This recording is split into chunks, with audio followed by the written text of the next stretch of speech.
I love America. I am grateful for so many things. I'm grateful for our landscape. I mean, think about this. You can jump in a car, drive to the mountains, go skiing, snowboarding, or mountain climbing, and the next day you can jump back in your car. You can drive down to the ocean. You can go surfing, waterboarding, or boating. I'm grateful for the opportunities in this country. Anyone at any point in time can change careers, start a business, or a charity that aligns with their passion. I'm also grateful for the diversity.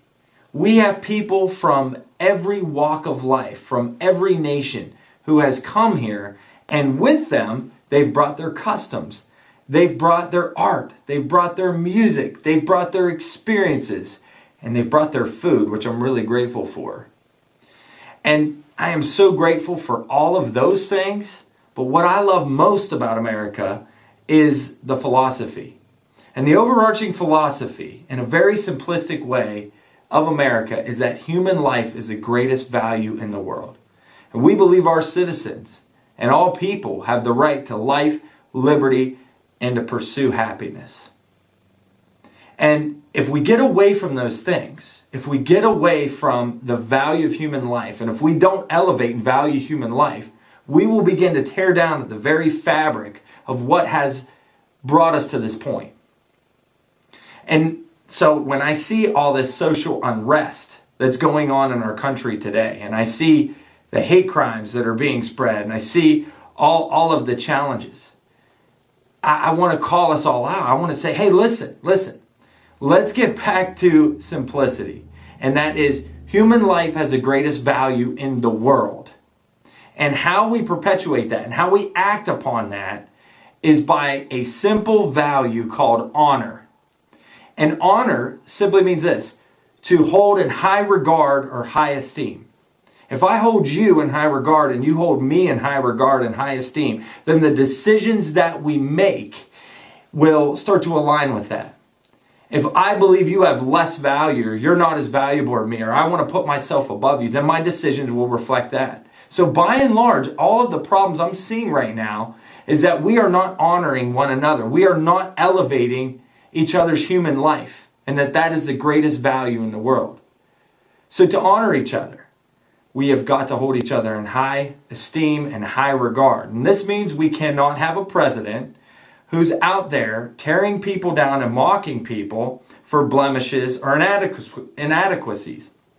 We also can't have people tearing down the president for the same reason and mocking him for his blemishes and inadequacies. It's one thing to joke around about mistakes or, a slip of the tongue or something like that. It's another thing to completely and hatefully tear somebody down.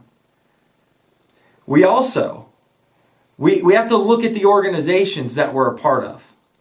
And you have to look at the organizations you're a part of. You got to look at the mission of the organizations you're a part of. And if your organization has been formed to call out or to throw hate at people groups, you are tearing down the very fabric of what gives you the opportunity to form that organization. So you have to look, and you have to look at your organization. You say, is this organization meant to honor or dishonor people? And if your organization is to dishonor a people group based on race, creed, color, or gender, then you have to look and say, I may not want to be a part of this because this is not in line with the fabric of what holds America together. And then the last thing is we need to honor the artifacts which symbolize the philosophy of this great country. So the American flag, the national anthem, we have to honor those things because those are what point to the philosophy that human life is the greatest value in the world. And understand this, there have been many, many men and women throughout the years, men and women that I served with, who gave their life protecting the philosophy that human life is the greatest value in the world. So use your First Amendment rights. I'm not saying don't use your First Amendment rights. You must use your First Amendment rights. That is part of your right as a citizen, and it's honestly a part of your duty to make your voice heard, make your voice be known. But do it in an honoring fashion that's going to honor everybody on board. And if you don't, you will get resistance with that. There's always a way to do things the right way that perpetuates honor and not dishonor. So listen, we don't have to agree on everything. I guarantee you, if you sat down with me for a while, you'd realize we probably don't agree on issues, beliefs, and many ideas. But I can honor your issues, the things you believe in, or the issues that ail you, and your beliefs and your ideas. Now think about this. 1 year ago, do you have the same beliefs and ideas that you did 1 year ago? I know I don't. How about 5 years ago? How about 10 years ago? Do you hold to the same beliefs and ideas you did 5, 10 years ago? You probably don't. So what does that tell you? That tells you that beliefs can be changed, and they can be changed with discourse. Ideas are meant to be made better. They're meant to be improved upon. So why are so many people fighting and arguing and hating each other over beliefs and ideas? It's because people don't know who they are.